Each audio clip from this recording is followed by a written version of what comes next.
Welcome to with NEET. मैं हूं आपकी मधु मैम और आज की वीडियो में हम लोग पढ़ने जा रहे हैं classification of elements and periodicity in properties. जैसा कि आप जानते हो कि इस चैप्टर में हम लोग पढ़ते हैं all about the periodic table. Means कि पीरियोडिक टेबल में हमारे जो एलिमेंट्स हैं उनका अरेंजमेंट किस तरीके से है, हमारे पीरियोडिक टेबल की डेवलपमेंट किस तरीके से हुई और उस पीरियोडिक टेबल में पाए जाने वाले एलिमेंट्स कौन कौन सी और किस तरह की प्रॉपर्टीज जो है वो शो किया करते हैं।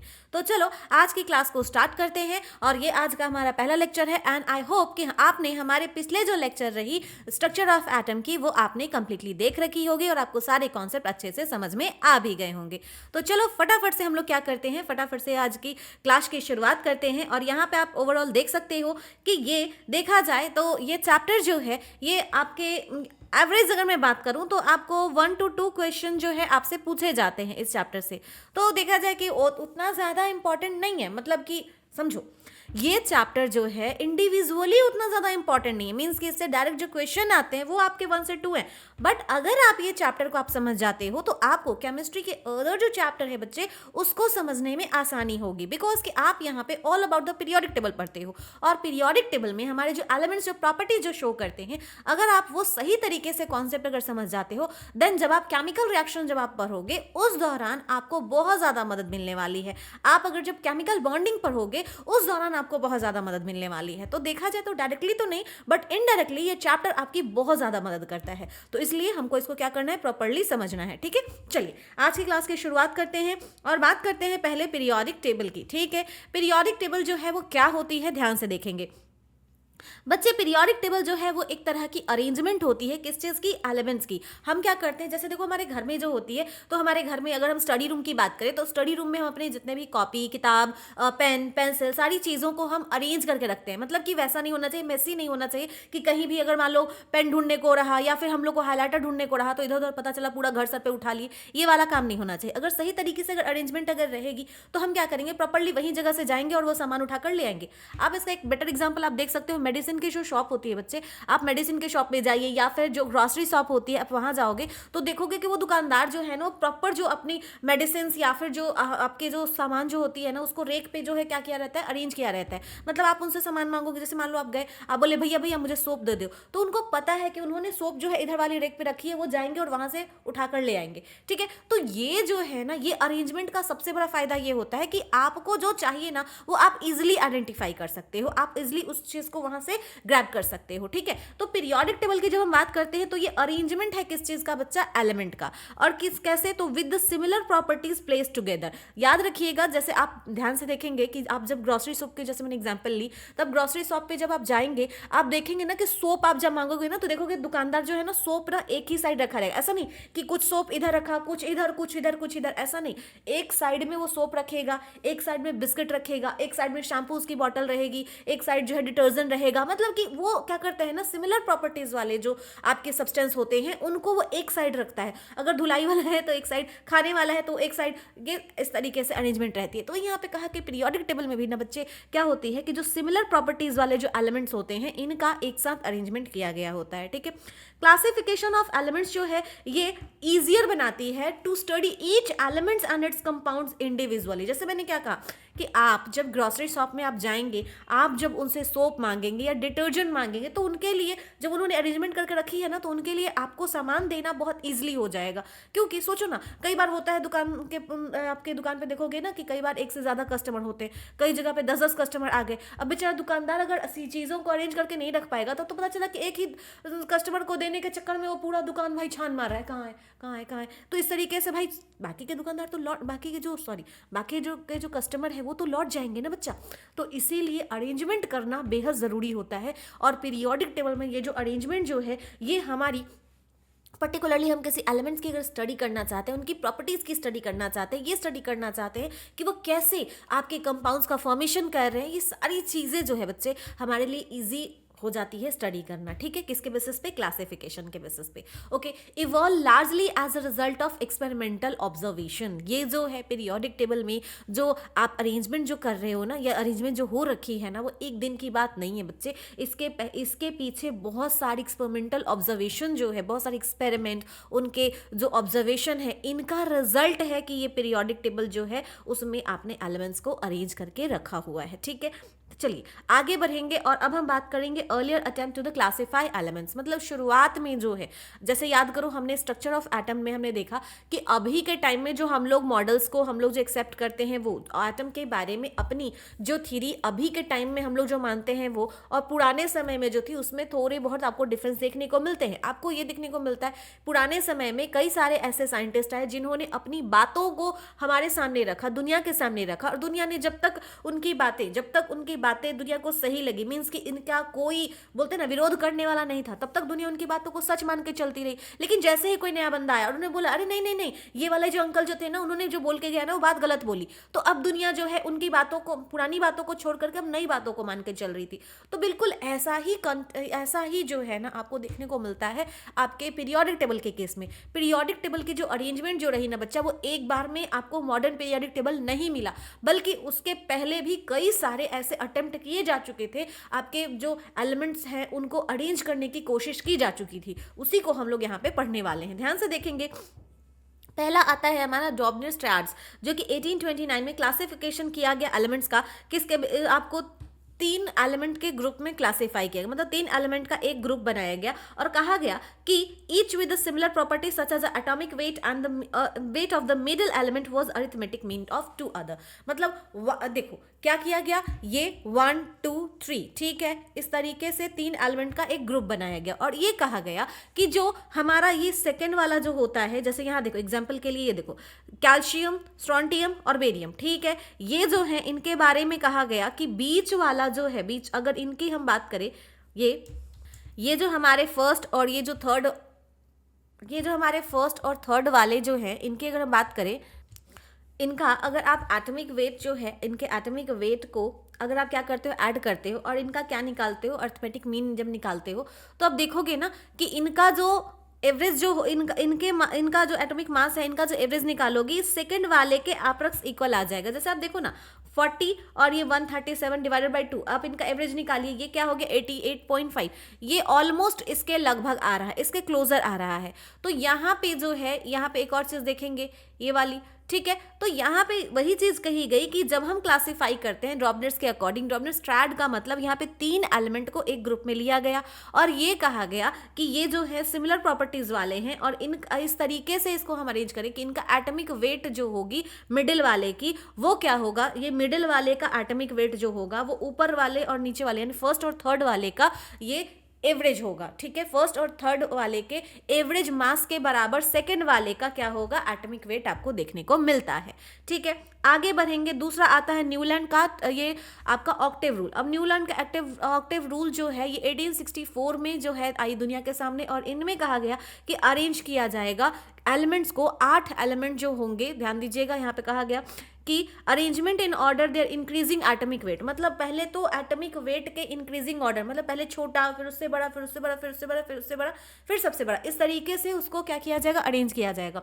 अरेंज करने के बाद ये पाया गया कि जो एवरी 8th एलिमेंट जो है, यानी 8वां एलिमेंट जो है, first second third fourth fifth six seventh 8, तो ये जो 8वां एलिमेंट जो होगा उसकी जो प्रॉपर्टी होगी वो पहले वाले से सिमिलर होगी। फिर से क्या कहा गया, जैसे आप यहाँ देख सकते हो, यहाँ पे कहा गया कि सा रे ग म प ध नी, उसके बाद फिर सा, जैसे हम लोग म्यूजिक में लगाते हैं ना सा रे ग म प ध नी सा, तो अब देखो बोल तो रहे हैं, फिर क्या स्टार्ट किया था सा से और फिर क्या सा, ठीक है। तो यहाँ पे कहा यह गया कि पहले वाले की जो प्रॉपर्टी होगी वह 8वें वाले एलिमेंट से सेम होगी, मतलब पहला एलिमेंट की प्रॉपर्टी 8वें वाले एलिमेंट की प्रॉपर्टी से सेम होगी। जैसे हम लोग आ रहे हैं ना सा रे गा मा पा धा नी सा नी धा पा मा गा रे सा, तो आप देख रहे हो सा आया ना, फिर नी फिर से आया ना, तो कहने का मतलब ये है कि फर्स्ट वाला देखो,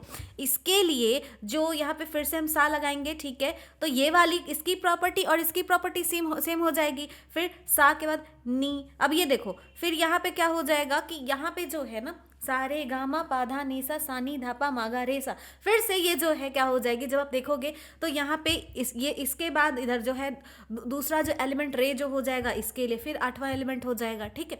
तो वही चीज़ यहाँ पे कही जा रही है ऑक्टेव में कि यहाँ पे जो भी हमारा फर्स्ट एलिमेंट और एट्थ एलिमेंट होगा उनकी प्रॉपर्टी सेम होगी, जैसे कि हमारे म्यूजिक के नोड में होता है। वही इंग्लिश में जैसे आप देखते होगे, आपने बुक में लिख पढ़ा होगा वो वाला डो रे मी फा सोला टी डो। तो हम लोग तो हिंदी में हम लोग हिंदी में जैसे म्यूजिक जैसे हम लोग सीखते हैं तो हम लोग म्यूजिक सारे गा मा पा धा नि सा लगाते हैं। ठीक है, चलिए आगे बढ़ेंगे। यहाँ पे वही चीज़ यहाँ पे रही, देखिए लिथियम, बेरिलियम, फिर आपका boron, then carbon, nitrogen, oxygen, fluorine और फिर से सोडियम। तो देखिएगा इन दोनों की प्रॉपर्टी क्या है, सेम है। लिथियम फर्स्ट हो गया, ये क्या हो गया, एट्थ हो गया। इन दोनों की प्रॉपर्टी सेम, इन दोनों की प्रॉपर्टी सेम, इन दोनों की प्रॉपर्टी सेम, इन दोनों की प्रॉपर्टी, इन दोनों की प्रॉपर्टी, इन दोनों की प्रॉपर्टी सेम।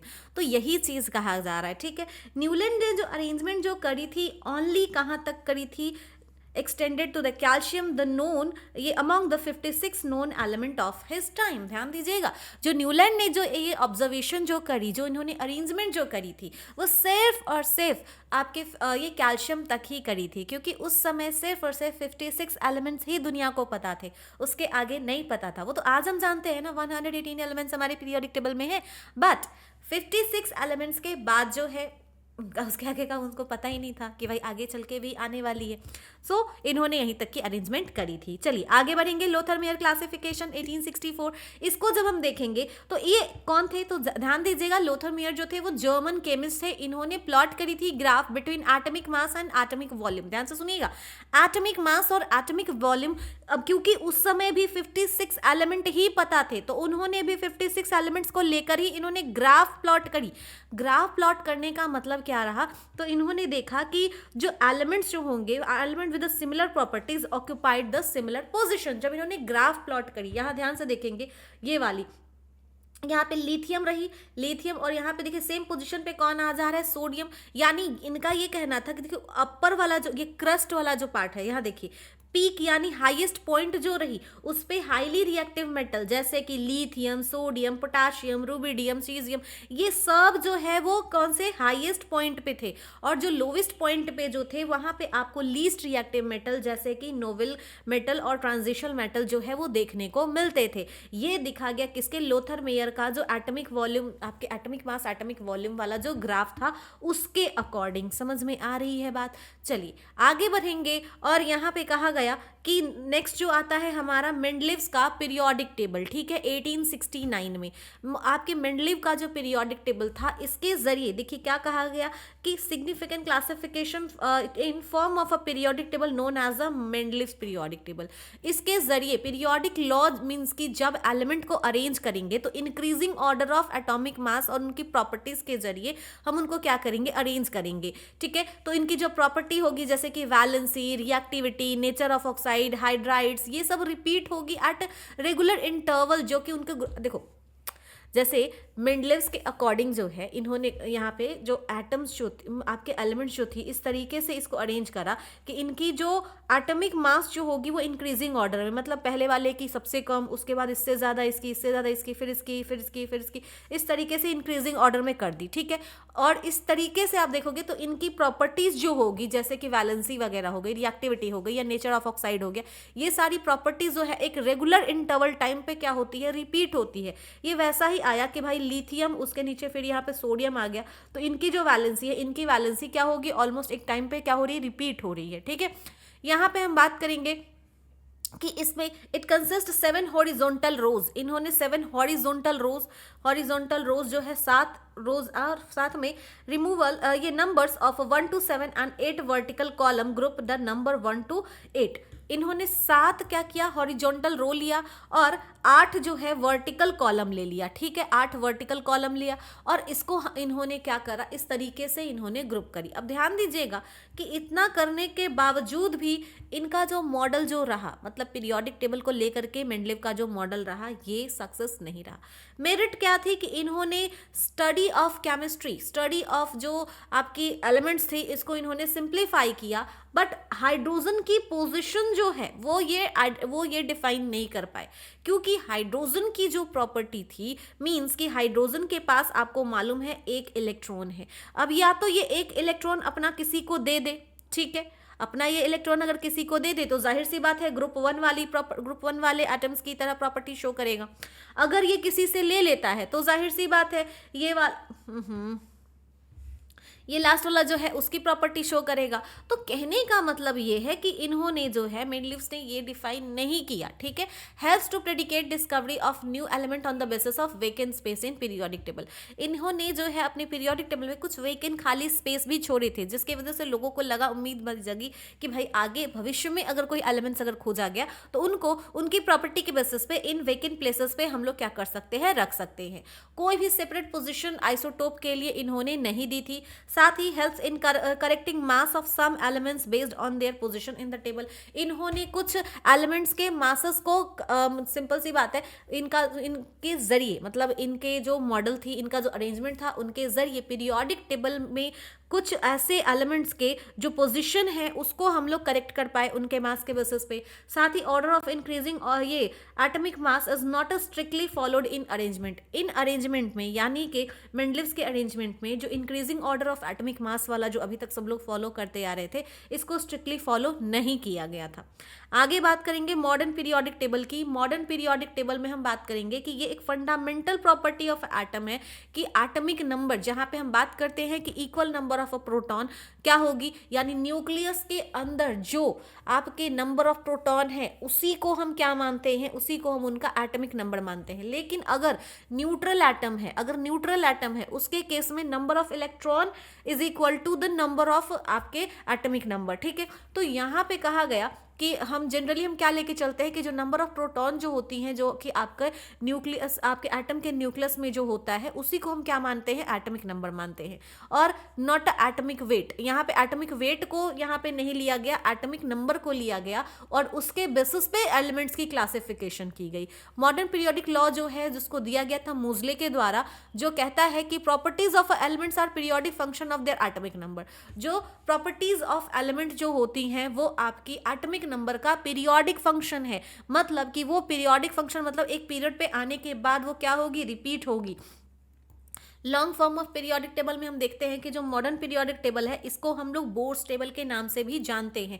और इसमें जो क्या हो गई, एलिमेंट्स जो हुए वो अरेंज किए गए एटॉमिक नंबर के बेसिस पे। मतलब पहले तक लोग क्या लेके चल रहे थे, increasing order of atomic mass, लेकिन अब जो है क्या लिया गया, increasing order of atomic number. Atomic number atomic mass में फर्क होता है, आपको पिछले क्लास में बताया था। चलिए यहाँ पे इन्होंने क्या करा, 4 ब्लॉक ले लिए। 4 ब्लॉक कहा यह गया कंसिस्ट 4 ब्लॉक SPDF, और यहाँ पे 18 ग्रुप हो गए, ठीक है, जिसको नंबर किया गया 1 से 18 तक। 7 पीरियड लिए गए और उसको नंबरिंग दी गई 1 से 7 तक, ठीक है। अच्छा जी, यहाँ पे अब एक एक करके देखेंगे पीरियड्स क्या होते हैं, फिर यहाँ पे आपके जो है ग्रुप क्या होते हैं, इन सबको देखेंगे। ओके, यहाँ देखिए, जब बात होती है पीरियड की, तो पीरियड क्या है, तो 7 हॉरिजॉन्टल आपकी रोज है। 7 हॉरिजॉन्टल बोले तो इस तरीके से क्या होगा, लेटा हुआ होगा। ये लेटी हुई लाइन को हम क्या बोलते हैं, हॉरिजॉन्टल बोलते हैं, ठीक है। तो 7 हॉरिजॉन्टल लाइन है, इसको नाम दे दिया 1 2 3 4 5 6 और ये एक 7, ठीक है। तो ये 7 नाम दे दिया। अब इसके बाद कहा गया कि इनमें consist series of elements having valence shell and correspond to a particular principal quantum number. और ध्यान से सुनिएगा, इसमें आपको मैंने पहले भी, अगर आपने हमारी पिछली क्लास यानी कि हमारे आज से पहले भी अगर ये पीरियोडिक टेबल वाली अपनी क्लास देखी होगी, तो उसमें मैं हमेशा आपको बताते आ रही हूँ कि बच्चे पीरियोडिक टेबल को पढ़ना आपके लिए इजी हो जाता है। अगर आप ध्यान से उसको देखेंगे ना, अगर आप उसको ध्यान से उसको समझेंगे तो आपके लिए समझना बहुत ईजी हो जाता है। कई बच्चों को आपके जो है इलेक्ट्रॉन डॉट स्ट्रक्चर जो है ना, वो ड्रॉ करने में दिक्कत होती है। कई बच्चों को ये तक समझने में दिक्कत होती है कि भाई हमारे जो सर्टेन जो एलिमेंट हैं उनका अगर हम मान लीजिए अगर हम ड्रॉ कर रहे हैं, अगर उनके शेल्स अगर ड्रॉ कर रहे हैं तो कितने शेल्स उसमें होंगे। तो ये सारी चीज़ें ना आपको पीरियोडिक टेबल में अगर उनकी पोजीशन पता है ना बच्चे, देन आप आराम से आप ड्रॉ कर सकते हो। देखो यहाँ पे ध्यान से सुनना, आप 1 2 3 4 5 6 7 ये जो बात आप कर रहे हो ना, यहाँ पे जो है देखो, ये जो हॉरिजॉन्टल जो आपको रोज जो दिख रहे हैं, इसमें आप देखेंगे जितने भी एलिमेंट आपको दिखेंगे 1 से 18 तक जितने भी एलिमेंट होंगे, फर्स्ट वाले रो में फर्स्ट वाले रो में जितने भी एलिमेंट होंगे ना बच्चा, उन सब के पास एक शेल होगा। सेकंड वाले में जितने भी एलिमेंट होंगे उन सब के पास 2 शेल होगा। और शेल यहाँ पे प्रिंसिपल क्वांटम नंबर याद करो, n इज इक्वल टू 1 2, याद करो पिछले क्लास में पढ़ा था, वो वाली चीज यहाँ पे अप्लाई होगी। n इज, अगर यहाँ पे थर्ड रो की बात करें तो वो सारे एलिमेंट जिनके पास आपके 3 शेल हैं उनको आप थर्ड वाले में ये पीरियड में रखते हो। वहीं फोर्थ वाले के पास 4 शेल होंगे, फिफ्थ वाले के पास 5, सिक्स्थ वाले के पास 6 और सेवन्थ वाले के पास 7 शेल होंगे। ठीक है, तो यहाँ पे वही चीज कहा गया। और each period start with the feeling of a new energy level. ठीक है, तो ये चीज ध्यान रखेंगे। फर्स्ट पीरियड जो है वो आपकी स्टार्ट होती है कहाँ से, हाइड्रोजन से, जिसका एटॉमिक नंबर क्या है बच्चे, 1 है। और आपके यहाँ पे फर्स्ट पीरियड में 2 एलिमेंट हो जाते हैं। यहाँ पे एक मैजिकल नंबर होता है, दैट इज द 2 8 8 18 18 32 32। ठीक है, इसको आप ज़रूर से याद रखिएगा। इसको आप अगर याद रखते हो तो सारी डाउट आपकी क्लियर हो जाती है। ठीक है, यहाँ पे देखेंगे कि ये जो है इसको सबसे शॉर्टेस्ट पीरियड बोलते हैं। किसको, फर्स्ट वाले को। क्यों भाई, 2 ही एलिमेंट है। ठीक है, सेकंड वाले में 8 एलिमेंट है, कहाँ से, लिथियम से नियॉन तक। थर्ड वाले में 18 है, कहाँ से कहाँ तक, सोडियम से आपके आर्गन तक। फोर्थ वाले में आपके पोटाशियम से क्रिप्टन तक। वहीं फिफ्थ वाले में रुबिडियम से ज़ेनॉन तक। वहीं आपके ये देखिए सिक्स्थ पीरियड में 55 से 86 तक। सेवन्थ में आपके आ जाते हैं कहाँ तक, तो आपके यहाँ ये फ्रांशियम से आपके स्टार्ट होते हैं और फिर जाते हैं कहाँ तक, तो ये आपके जाते हैं ऑर्गेनाइजोन यानी ओजी तक। वो अभी के टाइम में हम जानते हैं ना बच्चे, अभी के टाइम में हम जानते हैं कि भाई ऑर्गेनाइजोन तक ही जाते हैं। लेकिन जब हम बात कर रहे हैं इस समय की, तो यहाँ पे अभी तक में जो है पीरियोडिक टेबल जो है ये इनकम्प्लीट माने जाते थे कि भाई साहब यहाँ पे जो है ये इनकम्प्लीट है और यहाँ पे सिर्फ 19 एलिमेंट ही है। ठीक है, चलिए यहाँ पे बात कहा गया कि in starting now 7th period are long form of periodic table. अब यहाँ पे देखा जाए तो 7th जो है ये आपके यहाँ पे कितने आपके एलिमेंट पाए जाते हैं भाई, तो 32 एलिमेंट्स अभी के टाइम में पाए जाते हैं। ठीक है, यानी जो मैजिकल नंबर रहा 2 8 8 18 18 32 32, ये आपको ध्यान में रखना है। ठीक है, और इसी के बेसिस पे याद रखिएगा कि जो आपके एलिमेंट जो फर्स्ट शेल वाले होंगे उनके पास कितने होंगे, हाइड्रोजन के पास तो 1 इलेक्ट्रॉन है, बट मैक्सिमम कितने होंगे फर्स्ट पीरियड वाले में, 2 इलेक्ट्रॉन होंगे। सेकेंड पीरियड वाले जो एलिमेंट है उसमें कितने इलेक्ट्रॉन होंगे, तो मैक्सिमम 8 इलेक्ट्रॉन। इस थर्ड वाले में मैक्सिमम 8। ठीक है, इस तरीके से देखिए 8 8 18 18 32 ये करके आपको हो जाएगा। ठीक है, मैं आपको बताऊंगी। चलिए यहाँ पे कहा गया कि जो 32 एलिमेंट्स जो है ये इस तरीके से ऑर्गेनाइज्ड हैं। ठीक है, and named by International Union and Pure and Applied Chemistry IUPAC, discover करती है all the elements name up to the atomic number 118। ध्यान से सुनिएगा कि अभी के टाइम में भले ही आप अलग अलग नाम से आप बुलाते हो, लेकिन पुराने अगर पीरियोडिक टेबल आप देखेंगे तो उसमें ना आपको ना बहुत ही अजीब से नाम आपको देखने को मिलेंगे। काइंड ऑफ अजीब से नाम ना, जैसे जब मैं छोटी थी, जब मैंने फर्स्ट टाइम जब मैंने पीरियोडिक टेबल देखा ना, तो मैंने बोला यार बाकी के नाम तो थोड़े बहुत सही में है, लेकिन ये जो है बाद में के जो ये एलिमेंट है, जो खाली जगह जो छोड़ी गई, इसमें जो नाम जो रखे गए वो अजीब से नाम नहीं है, लाइक काफ़ी मतलब लगता है tongue twisting kind of a name.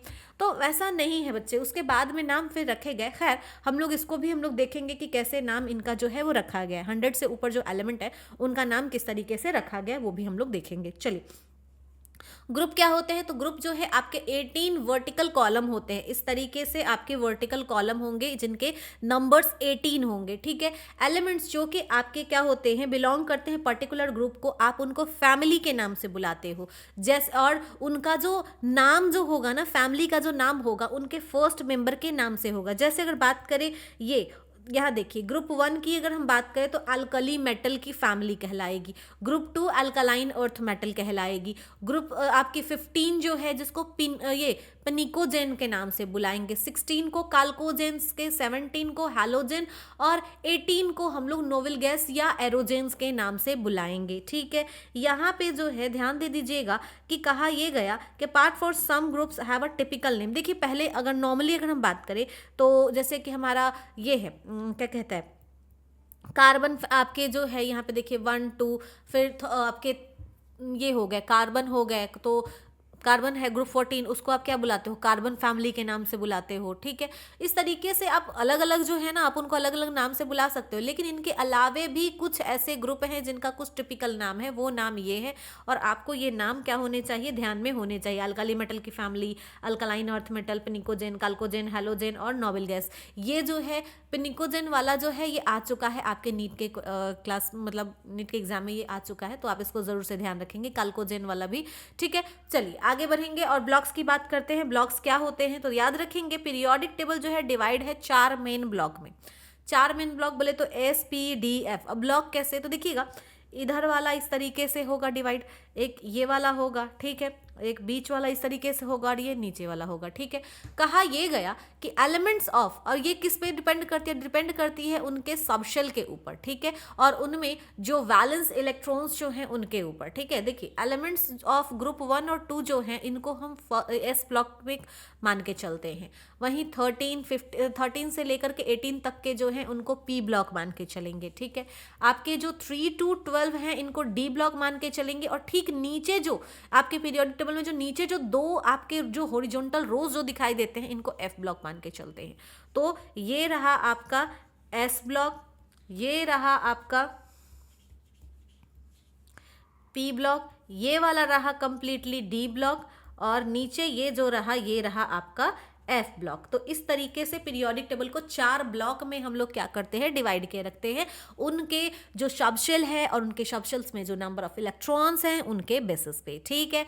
आगे बढ़ेंगे और यहाँ देखेंगे एलिमेंट ऑफ एस ब्लॉक, जिनको कि हम क्या कहते हैं कि ये जो है एस ब्लॉक और पी ब्लॉक के जो होंगे वो नॉर्मल रिप्रेजेंटेटिव एलिमेंट्स के नाम से हम इनको बुलाते हैं, ठीक है।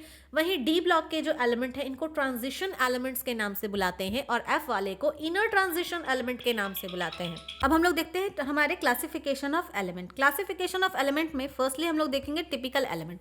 टिपिकल एलिमेंट क्या होते हैं, तो जो आपके थर्ड पीरियड वाले जो एलिमेंट्स होंगे उन्हीं को हम लोग ये टिपिकल एलिमेंट का नाम दिया करते हैं, और इनकी प्रॉपर्टीज जो होगी, ध्यान देंगे, properties of the all element they resemble characteristics of their respective groups, यानी कि इनके जो ग्रुप है उनके ही जैसे इनके प्रॉपर्टीज जो है, ऑल एलिमेंट्स की प्रॉपर्टी इनके ग्रुप्स के रिस्पेक्टिव में बिल्कुल सेम रहेगी, उन्हीं की तरह ये शो करेंगे। टिपिकल एलिमेंट में कौन कौन आ जाएंगे, तो आपके पीरियड थर्ड के जो आपके एलिमेंट्स जैसे कि आपके सोडियम, मैग्नीशियम, एल्यूमिनियम, सिलिकॉन, फिर आपके फॉस्फोरस, फिर आपके सल्फर, क्लोरीन एंड आर्गन, ये सब जो हैं इनको हम लोग टिपिकल एलिमेंट के नाम से बुलाएंगे, ठीक है। आगे बढ़ते हैं और बात करते हैं मेटल की। मेटल क्या होंगे, तो इनकी जो टेंडेंसी, इनकी कैरेक्टरिस्टिक्स जो है ये हम इस बात पे बोलेंगे कि भाई इनकी टेंडेंसी होती है कि ये क्या करते हैं, इलेक्ट्रॉन्स को ये देते हैं, मीन्स इलेक्ट्रॉन देने की इनकी टेंडेंसी होती है।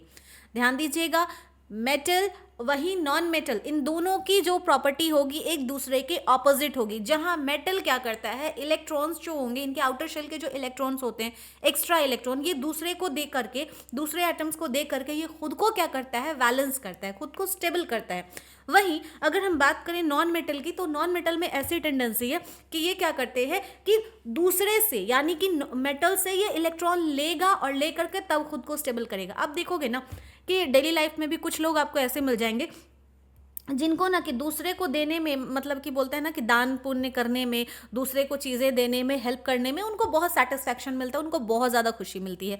तो ऐसे लोग जो है ना अपने मन की शांति के लिए भाई साहब दूसरे को क्या करते हैं, दूसरे को डोनेट किया करते हैं। और कुछ लोग ऐसे हैं जो कि भाई जब तक दूसरों से लेंगे नहीं, जब तक दूसरों बोलते हैं जब तक दूसरे से किसी से लेंगे नहीं तब तक उनके मन को चैन नहीं मिलेगा, उनके मन को शांति नहीं मिलेगी। तो बिल्कुल ये वही चीज़ है कि जो डोनेट करने वाले हैं दैट आर द मेटल, और जो एक्सेप्ट करने वाले हैं वो नॉन मेटल। ध्यान देंगे कि metal comprises more than 78% of all known element. हमारे जितने भी नोन एलिमेंट हैं उनका 78% आपका क्या है, मेटल है, ठीक है। मेटल जो है आपके कहाँ अपीयर होते हैं, आपके जो पीरियोडिक टेबल है, पीरियोडिक टेबल में लेफ्ट हैंड साइड जो है वो आपकी मेटल होते हैं, ठीक है। चलिए आगे बढ़ेंगे नॉन मेटल की तरफ। अभी देखो, अभी यहाँ पे अगर आप में से हो सकता है कई बच्चे ये बोल रहे होंगे कि मैम आपने वो वाली प्रॉपर्टीज़ क्यों नहीं लिखी जो हमने बचपन में पढ़ी थी, कि पीरियोडिक जो हमारे मेटल्स होते हैं वो लस्ट्रस होते हैं, सोनोरस होते हैं, ठीक है, मेलिएबल होते हैं, good conductor of heat and electricity होते हैं, ये आपने क्यों नहीं लिखी? तो बच्चे यहाँ पे हम लोग all over the periodic table में अभी बात करें, वो सारी चीज़ें ये अज्यूम्ड है कि भाई आपको भी पता है, ठीक है। जब आगे हम लोग एक एक करके जब हम पढ़ेंगे देन उस वक्त हम लोग डिस्कस कर लेंगे, ठीक है ना। चलिए आगे बढ़ेंगे नॉन मेटल की तरफ। तो नॉन मेटल की टेंडेंसी क्या होती है? तो बच्चे ये क्या करते हैं, ये इलेक्ट्रॉन दूसरे से लेते हैं और क्या करते हैं, ये फॉर्म करते हैं अनायन, और वहीं जो आपके मेटल्स जो है क्या फॉर्म करेंगे, कैटायन। चलिए ये नॉन मेटल जो है वो लोकेटेड कहाँ होते हैं? तो टॉप राइट हैंड साइड, जो ऊपर में जो राइट हैंड साइड जो होगा पीरियोडिक टेबल के उधर साइड आपके नॉन मेटल जो है वो एग्जिस्ट किया करते हैं, ठीक है। चलिए आगे बढ़ेंगे, आगे बात करते हैं मेटलॉइड्स की। आपको याद होगा मेटलॉइड्स कौन होते हैं? तो मेटलॉइड्स वो होते हैं जिनमें आपके मेटल और नॉन मेटल दोनों की ही ये प्रॉपर्टी क्या करते हैं, ये शो किया करते हैं, दैट आर द मेटलॉइड। तो कहा गया कि इसको हम लोग सेमी मेटल के नाम से भी जानते हैं। सेमी मेटल बोले तो हाफ मेटल, सेमी बोले तो हाफ मेटल, ठीक है। मतलब कि ये हाफ मेटल और हाफ नॉन मेटल की तरह बिहेव करते हैं। अच्छा जी, नॉन मेटालिक कैरेक्टर्स जो है वो इंक्रीज होंगे as we move from left to right across the row. अगर हम लेफ्ट से राइट की तरफ अगर हम मूव करते हैं तो नॉन मेटालिक कैरेक्टर जो है वो इंक्रीज होंगे, सॉरी, ठीक है। चलिए आगे बढ़ेंगे और बात करते हैं कि some elements which lie at the border of the metallic and non metallic element, कुछ ऐसे एलिमेंट जो कि मेटालिक और नॉन मेटालिक जो एलिमेंट के बॉर्डर पे जो अलाई करते हैं उसकी बात करें तो इनके characteristics both metal and non metal वाले होंगे, जिनको कि आप मेटलॉइड के नाम से बुलाते हो। और मेटलॉइड जिसमें कि कुछ आ गए, कौन कौन हो गए? तो आपके बोरोन हो गए, सिलिकन हो गए, आर्सेनिक हो गए, ठीक है। ये सब जो है आपके क्या हो जाएंगे, मेटलॉइड्स के एग्जाम्पल हो जाएंगे। चलिए आगे बढ़ेंगे, आगे हम बात करते हैं डायगोनल रिलेशनशिप की। अब देखो डायगोनल रिलेशनशिप जो है ना बच्चे, पहली बात तो आपको डायगोनल वर्ड जो है उसको ध्यान देना पड़ेगा। डायगोनल में क्या होता है कि देखिए मान लीजिए कि हमने यहाँ पे एक बनाया ग्रुप, ठीक है। यहाँ पे क्या है कि ये वाला जो एलिमेंट है, मान लीजिए ये वाला एलिमेंट है और यहाँ पे हम दूसरा देख रहे हैं, ठीक है। ये आपको दिख रहा है, ओके। ये वाला और ये वाला, इसके डायगोनली कौन सा दिख रहा है बच्चे? इसके डायगोनली ये वाला दिख रहा है। इसके डायगोनली कौन दिखेगा? तो इधर जो दूसरा ग्रुप रहेगा उसका ये वाला जो एलिमेंट रहेगा ये। तो कहा ये गया ना कि जो डायगोनली, यहाँ पे देखिए सर्टेन एलिमेंट्स जो होंगे किसके, सेकेंड पीरियड के। यहाँ पे बात हो रही है किसकी, सेकेंड पीरियड वाले। सेकेंड पीरियड वाले बोले तो कौन? तो लिथियम हो गए, ठीक है। फिर बेरिलियम हो गए हैं, फिर आपके बोरोन हो गए, फिर आपके कार्बन हो गए, ठीक है। नाइट्रोजन, ऑक्सीजन, आपके फ्लोरीन, ये सब जो हैं इनकी अगर बात करें तो ये सर्टेन एलिमेंट्स जो है ये क्या करते हैं, सिमिलैरिटी शो करते हैं with their diagonal element in the third period. उनके जो उनकी सिमिलैरिटीज, मतलब कि जो वो प्रॉपर्टीज जो अपने पास होल्ड रखते हैं, ऐसा ही बिहेवियर। ध्यान दीजिएगा कि अगर हम बात करें यहाँ पे, ये देखिए एग्जाम्पल के लिए, ये रहा हमारा लिथियम, ठीक है। ये रहा हमारा बेरिलियम, ये रहा बोरॉन, ये रहा कार्बन। तो देखिए लिथियम की जो प्रॉपर्टी होगी ना बच्चे, वो एज सिमिलर होगी किसके, मैग्नीशियम की। क्यों? क्योंकि देखिए लिथियम के जो यहाँ पे डायगोनली आपको कौन दिख रहा है, मैग्नीशियम दिख रहा है। बेरिलियम जो है इसके डायगोनली कौन दिख रहा है बच्चा, एल्यूमिनियम दिख रहा है। तो ये वाला जो है वो इसके, देखिए ये सेकंड ग्रुप के आपके एलिमेंट रहे, ये देखिए सेकंड ग्रुप के ये एलिमेंट रहे और ये थर्ड ग्रुप के एलिमेंट रहे।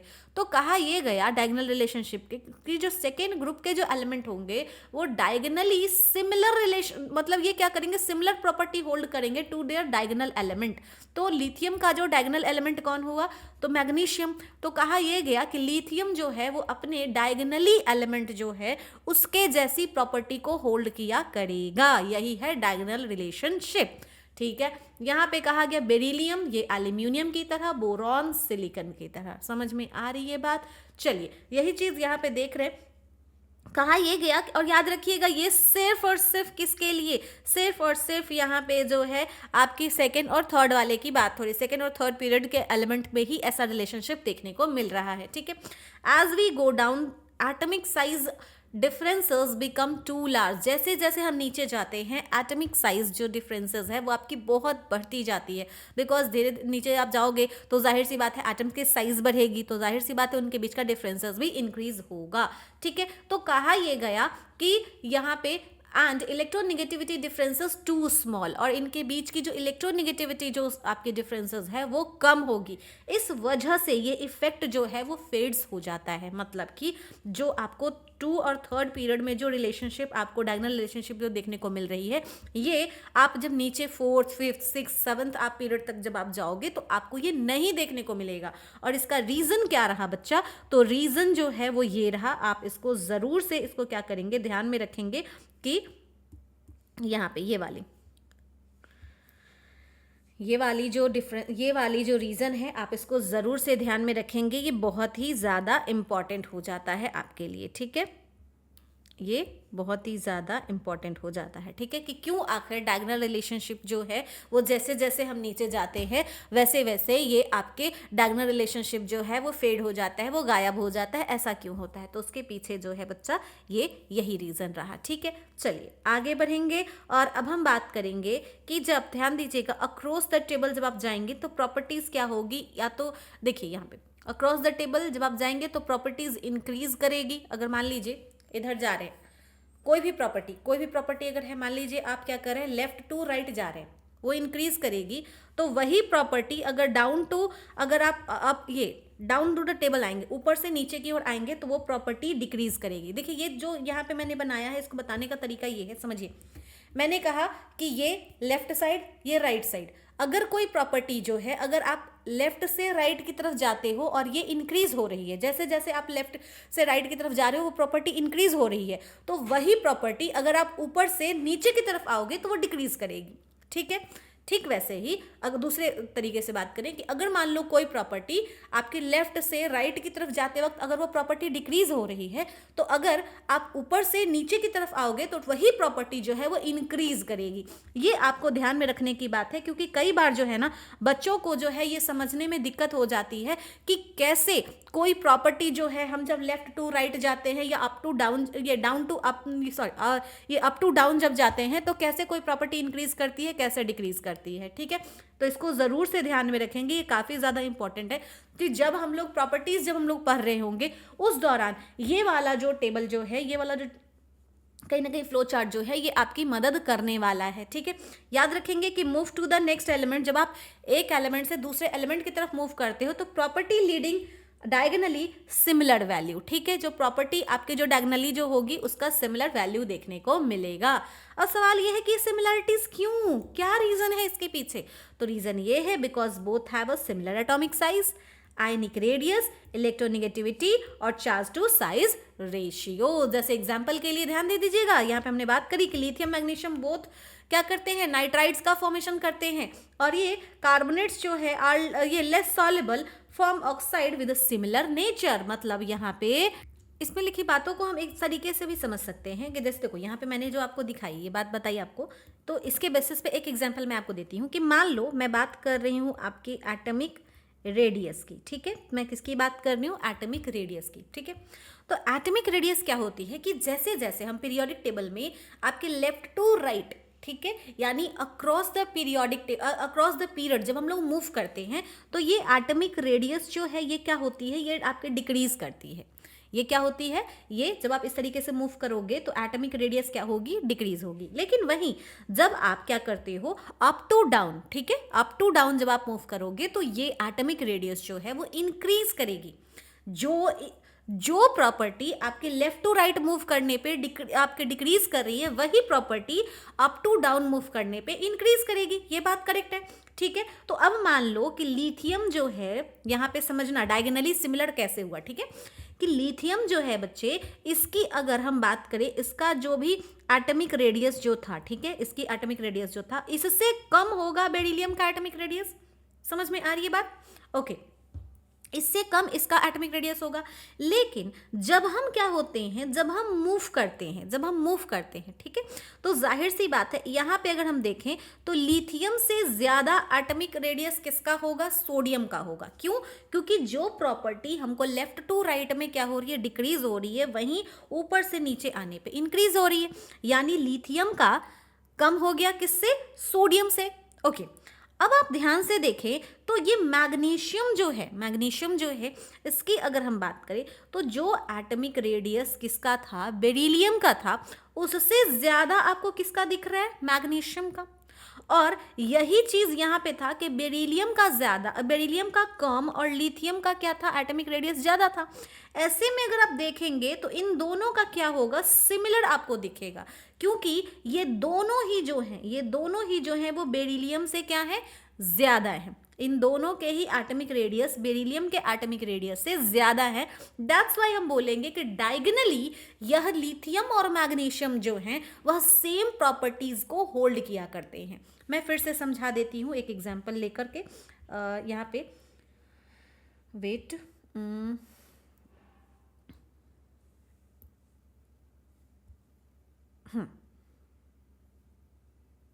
देखिए मैंने कहा कि जब आप अक्रॉस द पीरियड क्या कर रहे हो, मूव कर रहे हो। अक्रॉस द पीरियड मूव करने का मतलब है लेफ्ट टू राइट। ओके, समझ में आ रही है बात। तो कोई प्रॉपर्टी, मान लीजिए कि आप जब लेफ्ट टू राइट आप मूव कर रहे हैं तो ये क्या कर रही है, ये आपकी इंक्रीज कर रही है, ठीक है। दूसरा मोमेंट रहा कि आप क्या कर रहे हो, अप टू डाउन आप मूव कर रहे हो, तो यही प्रॉपर्टी क्या हो जाएगी, यही प्रॉपर्टी आपकी डिक्रीज करेगी। और ठीक ये उल्टा भी होगा कि वही कोई प्रॉपर्टी अगर मान लीजिए कि लेफ्ट टू राइट मूव करने से अगर वो प्रॉपर्टी डिक्रीज कर रही है तो आप अगर अप टू डाउन मूव करोगे तो वो प्रॉपर्टी इंक्रीज करेगी। ये बात समझ में आ गई। चलिए यहाँ पे मैं दूसरा वर्ड से लिख देती हूँ कि ये जो अगर मान लीजिए डिक्रीज अगर कर रही है तो इसमें क्या हो जाएगी, इंक्रीज हो जाएगी, ठीक है। होता क्या है कि आपके इस केस में यहाँ पे ध्यान दे देंगे कि जब हम बात करते हैं लिथियम की, ठीक है, तो लिथियम की जो एटॉमिक रेडियस होगी, ठीक है, इससे कम आपकी बेरिलियम की हो जाती है। देखिए यहाँ पे हमने वही बात करी, ठीक है। अच्छा, इससे कम आपकी यहाँ देखिए बोरॉन कार्बन, इधर इससे कम बोरॉन की, इससे कम कार्बन की। अच्छा, लिथियम से ज़्यादा हो जाएगी एटॉमिक रेडियस किसकी, सोडियम की, लिथियम से ज़्यादा सोडियम की। ओके, अच्छा जी, बेरिलियम से ज़्यादा किसकी हो जाएगी, मैग्नीशियम की। ओके, तो अब हमने कहा कि भाई साहब देखिए इसकी जो एटॉमिक रेडियस रही और इसकी एटॉमिक रेडियस रही वो इनसे यानी बेरिलियम से क्या है, ज़्यादा है, ठीक है। क्यों, ऐसे बढ़े तो कम हो गया, ऐसे बढ़े तो ज़्यादा हो गया। तो ऐसे में जब ये डायगनली हम देखते हैं तो इन दोनों की जो प्रॉपर्टी है ये हमें क्या दिखाई देती है, सेम दिखाई देती है, ठीक है। यही चीज़ यहाँ पे बोली गई है। एंड आई होप कि ये वाली जो है आप इसको आगे के लिए भी ध्यान रखोगे, क्योंकि आगे भी जब हम लोग प्रॉपर्टीज़ पढ़ेंगे तो ये बातें हमारे लिए काम आने वाली हैं। ओके, चलिए आगे बात करते हैं कि यहाँ पे जो है यही आपको यहाँ पे बताने की कोशिश की गई कि ये सिमिलैरिटीज़ इस वजह से क्योंकि एटॉमिक साइज, आयनिक रेडियस और इलेक्ट्रोनिगेटिविटी और चार्ज टू साइज रेशियो जो है वो लिथियम मैग्नीशियम का क्या है, सेम हो जाता है।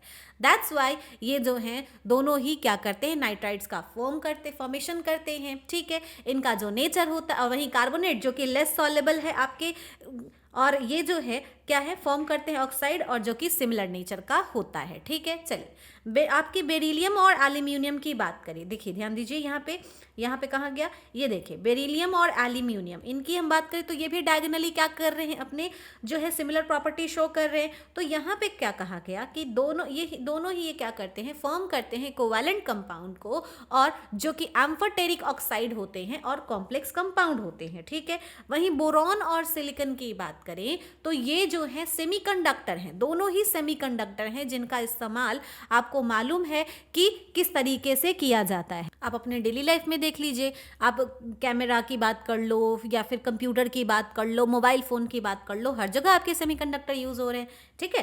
तो चलिए यहाँ पे बात करते हैं कि ये क्या करते हैं, फॉर्म करते हैं कोवैलेंट कंपाउंड्स और हैविंग नेटवर्क स्ट्रक्चर, जैसे कि B2O3 और SiO2। तो ये जो है इनकी सिमिलरिटीज़ आप देख सकते हो कि ये दोनों ही सेमीकंडक्टर हैं, साथ ही कोवैलेंट कंपाउंड भी फॉर्म करते हैं, नेटवर्क स्ट्रक्चर भी इनका होता है। वहीं आपने ये बेरिलियम और एल्यूमिनियम का देखा कि ये भी कोवैलेंट कंपाउंड फॉर्म कर रहे हैं और इनके ऑक्साइड जो होते हैं वो एम्फोटेरिक होते हैं, कॉम्प्लेक्स कंपाउंड होते हैं। इसी तरीके से लिथियम मैग्नीशियम का देखा कि ये नाइट्राइड्स का फॉर्मेशन करते हैं, ये कार्बोनेट्स में लेस सॉलेबल होते हैं, वहीं इनके ऑक्साइड जो हैं वो सिमिलर नेचर के होते हैं। ये सारी चीज़ें जो है वो कहीं ना कहीं हम देख रहे हैं कि जो डायगोनली रिलेशनशिप जो शो करने वाले जो हमारे एलिमेंट हैं उनमें सिमिलर प्रॉपर्टीज जो है वो किस तरीके से हमें दिख रही है। चलिए आगे बढ़ेंगे और बात करेंगे anomalous behaviour of the first element of a group. अब कहा यह गया कि first element of a group जो होगा यहाँ पे हाँ, फर्स्ट एलिमेंट ऑफ जो ग्रुप रहा ये बिहेव करेंगे डिफर फ्रॉम इट्स अ कंजनर्स, यानी कि rest of the elements of its group. देखिए कई जगह पे मान लीजिए आपका कंजनर्स वर्ड जो यूज किया जाए, इसका मतलब ये समझिएगा कि पहला वाला जैसे मान लीजिए हम किसी भी हम पहले एलिमेंट की बात करें, कोई ग्रुप हम ले ले रहे हैं, जैसे मान लो हम फर्स्ट ग्रुप ले रहे हैं, फर्स्ट ग्रुप में मान लो हम हाइड्रोजन की बात कर रहे हैं, ठीक है। तो ये हाइड्रोजन जो है इसको छोड़ करके रेस्ट ऑफ द जो एलिमेंट होंगे जैसे लिथियम, आपके सोडियम, पोटाशियम, रुबिडियम, ये सब जो है इनको हम क्या बोलेंगे, कंजनर्स बोलेंगे, यानी रेस्ट ऑफ द एलिमेंट बोलेंगे, ठीक है। Among second row element lithium to आपके क्या कहा गया, fluorine, because the first element in each group has a unique feature not shared by other. यहाँ पे ध्यान से समझिएगा कि जितने भी आपके जो फर्स्ट एलिमेंट जो होते हैं ईच ग्रुप के, वो क्या करते हैं, वो सभी से यानी अपने रेस्ट ऑफ द जो एलिमेंट होते हैं, कॉन्जनर्स जो होते हैं, उनसे बिल्कुल अलग बिहेव करते हैं। ये यूनिक फीचर आपको जो है दिखती है क्योंकि ये जो है अपना उस यूनिक फीचर को ना किसी अदर्स के साथ वो शेयर नहीं करते, उनकी खुद की ये फीचर्स होती है, ठीक है। क्या कहा, because first element in each group has a unique feature not share by other. इसका मेन रीजन क्या है, तो मेन रीजन ये है कि इनका जो है स्मॉल एटॉमिक और आयनिक साइज होगा। फर्स्ट एलिमेंट देखेंगे तो मच स्मॉलर होता है, हाइयर चार्ज डेंसिटी होती है। वहीं अगर बात करें तो हाई इलेक्ट्रोनिगेटिविटी होती है, यानी कि अगर इनकी बात करें ड्यू टू स्मॉल साइज और स्ट्रॉन्ग न्यूक्लियर अट्रैक्शन इनकी क्या होती है, हाई इलेक्ट्रोनिगेटिविटी होती है।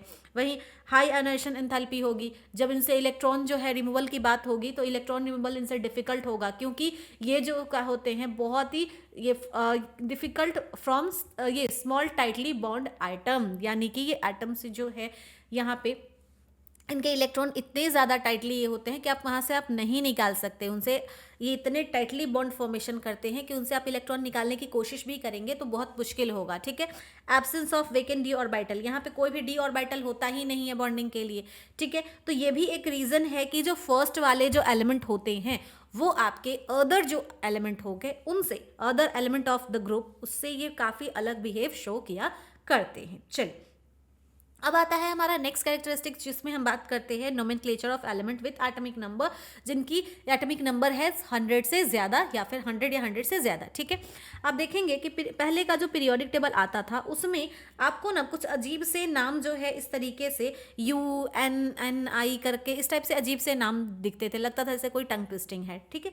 लेकिन अब क्या है कि हम लोग इसके बारे में पढ़ते हैं कि भाई आखिर हमारे 100 के बाद जो एलिमेंट रहे, 100 के बाद जो 118 तक जो हमारे एलिमेंट रहे, इनका अगर हमको नोमेनक्लेचर अगर करने को मिला, अगर हमको इनका नाम देखने को मिला, कैसे हम लिखेंगे, क्योंकि क्वेश्चन में आपके आ चुका है कि किस तरीके से आप इनका नाम जो है देते हो। तो ध्यान से देखिएगा कि शुरुआत में जब हमारी डिस्कवरी जब हुई थी एलिमेंट की, तो उस समय जो एटॉमिक नंबर थे वो 100 से लगभग कम ही थे। मतलब कि शुरुआत में लोगों को भाई उतने ज़्यादा एलिमेंट की उम्मीद नहीं थी कि भाई इतने ज़्यादा एलिमेंट भी होंगे, बट आज हमारे पास 118 एलिमेंट है, ठीक है। तो इसके लिए जो है IPSC जो है made temporary naming system for this element use in Latin Greek root for each digit of atomic number. और इसके लिए जो IPSC जो है उसने एक टेम्पररी नेमिंग सिस्टम बनाया, जिसके वजह से हम लोग क्या कर सकते हैं, इन एलिमेंट का हम लोग नाम रख सकते हैं जिनके एटॉमिक नंबर 100 से ज़्यादा है, ठीक है। अच्छा बच्चा, अब ध्यान से सुनना कि आपको याद होगा मैंने पहले भी बता रखा है कि जब नाम रखने की बात होती है तो उस दौरान हम लोग 2 लैंग्वेज को ध्यान रखते हैं, फर्स्ट तो ग्रीक और दूसरा लैटिन। ग्रीक और लैटिन लैंग्वेज यूज़ करने के पीछे रीज़न ये भी है बिकॉज ये एक डेड लैंग्वेज कंसिडर किए जाते हैं, इसको लेकर के लोगों को कोई उतनी ज़्यादा आपत्ति नहीं है। नहीं तो अगर मान लो किसी का अगर नाम, किसी का पर्टिकुलर लैंग्वेज पर अगर नाम रख दिया गया तो भाई साहब विवाद छिड़ जाएंगे ना कि भाई मेरा लैंग्वेज क्यों नहीं, भाई हम क्यों लैंग्वेज सीखें अलग से। तो भाई एक ऐसा लैंग्वेज को चूज़ किया जाता है जिसको कि हर कोई पढ़ ले, कोई दिक्कत नहीं है और किसी को लेकर कोई कन्फ्लिक्ट ना हो। चलिए यहाँ पे हम देखते हैं कि यहाँ पे हमको ना कुछ डिजिट, देखिए आप देखते हो कि जब 100 से ज़्यादा जब एलिमेंट की बात करते हो तो उनमें कुछ ना कुछ आपको नंबर देखने को मिलेंगे, जैसे 0, 1, 2, 3, 4, 5, 6, 7, 8, 9, ठीक है। अच्छा, इनके लिए हर एक नंबर डिजिट के लिए यहाँ पे एक रूट वर्ड दिया गया है। क्या दिया गया है? Root word. जैसे 0 के लिए नील, 1 के लिए अन, 2 के लिए बाई, 3 के लिए ट्राई, 4 के लिए क्वाड है। जैसे हम लोग अगर जीओसी अगर पढ़ते हैं तो वहाँ पे देखते हो आप टेट्रा वर्ड यूज़ करते हैं, लेकिन यहाँ पे हम लोग क्वाड यूज़ करेंगे। आप अगर जियोपॉलिटिक वाला सुनते होंगे तो वहाँ भी होता है क्वाड ग्रुप, है ना, यानी 4 देशों का ग्रुप। चलिए, पेंट, तो पेंट बोले तो 5 ही हमको पहले भी पता है। हेक्स, हेप्ट, यहाँ पे सेप्ट, यहाँ पे क्या हो गया कि हेप्ट ना हो करके ये सेप्ट हो गया। सेप्ट बोले सितंबर वाला, ठीक है, सेप्ट। खैर वो अलग बात है, सितंबर हमारा 9वां महीना हो जाता है। खैर छोड़िए। ऑक्ट बोले तो 8, और यहाँ पे ये ENN बोले तो ये क्या हो जाएगा? 9 के लिए। अच्छा, अब इनका एब्रीवेशन हम लोग क्या लेते हैं, तो आप नील के लिए N लोगे, यानी फर्स्ट लेटर आपको लेना है। कौन सा लेना है? First letter. तो नील का N, अन का U, बाई का B, ट्राई का T, क्वाड का Q, पेंट का P, हेक्स का H, सेप्ट का S, ऑक्ट का O और N का E, ठीक है। अब चलिए, अब हमको क्या करना है, कैसे हम इसका नाम लिखेंगे, ध्यान से देखेंगे कि आपको क्या करना है कि पहले रूट वर्ड लिखने हैं। रूट वर्ड आप लिख लोगे। रूट वर्ड लिखने के बाद हर एक डिजिट का क्या कहा गया, ईच वर्ड के लिए आपको क्या लिखना है? रूट वर्ड लिखना है। जो भी एटॉमिक नंबर, मान लो यहाँ पे एटॉमिक नंबर 109 दिया गया, ठीक है, तो 109, तो पहला तो क्या हो जाएगा 100 में 1, पहला क्या है 1। 1 के लिए हमारे पास रूट वर्ड क्या है? अन, क्या है? UN, अन। अच्छा, अब क्या हो जाएगा 0, तो उसके लिए हो जाएगा नील, अन नील, फिर उसके बाद क्या हो जाएगा N, 9 है ना, तो ENN, ठीक है, इतना लिख लिया, अन नेल N। अब इसके बाद हम क्या करेंगे, लास्ट में हमको क्या करना है, EM जोड़ देना है, IUM। तो अन नील एनियम, देखिए अन नील एनियम, ये जो है ये हमारा 109 का क्या हो गया? सिंबल हो गया, ठीक है। मतलब 109 जो एटॉमिक नंबर रहा उस एलिमेंट का ये आपका IUPAC नेम हो गया। अच्छा, उसी तरीके से मान लीजिए यहाँ पे जैसे हमने आपको कहा 102 का बोलो, किसका? 102 का। तो हम क्या करेंगे, 100 के लिए हम लिखेंगे अन, फिर लिखेंगे नील, अन नील, बाइयम, BIUM, ठीक है, हो गया। वही अगर मान लो 104 की तरह बात करें तो ये क्या हो जाएगा, अन नील क्वाड इयम, अन नील क्वाडियम। तो ये जो है ये हमारा किसके लिए होगा? 104 एटॉमिक नंबर के लिए, ठीक है। तो इस तरीके से आपको क्या करना है, ये 118, 115, 104, 108, 110, 112, इसका जो है आपने क्या करना है, एटॉमिक जो इतने एटॉमिक नंबर वाले जो एलिमेंट हैं इनका IUPAC नेम लिख करके आपको क्या करना है, हमें कमेंट में बताना है। और इस तरीके से हम लोग आज की क्लास को यहीं पे ख़त्म करते हैं। नेक्स्ट क्लास जो है हमारी होगी जहाँ पे हम लोग इस चैप्टर को आगे और पढ़ेंगे। और हमारे इस चैप्टर को वैसे देखा जाए तो बहुत ज़्यादा लेक्चर आपका होने वाला नहीं है। चैप्टर ऑल ओवर देखा जाए तो इन कंपैरिजन टू आपके जो स्ट्रक्चर ऑफ एटम हो गए और मोल कॉन्सेप्ट हो गया, इसके कंपैरेटिवली काफ़ी छोटा ही है। तो उम्मीद करती हूँ आपको आज की क्लास पसंद आई होगी। वीडियो अगर अच्छी लगी हो तो वीडियो को लाइक कर दीजिएगा, चैनल को सब्सक्राइब कर दीजिएगा, अपने दोस्तों के साथ शेयर करना मत भूलना। इसी के साथ मैं मिलती हूँ नेक्स्ट क्लास में, तब तक के लिए keep learning and bye bye.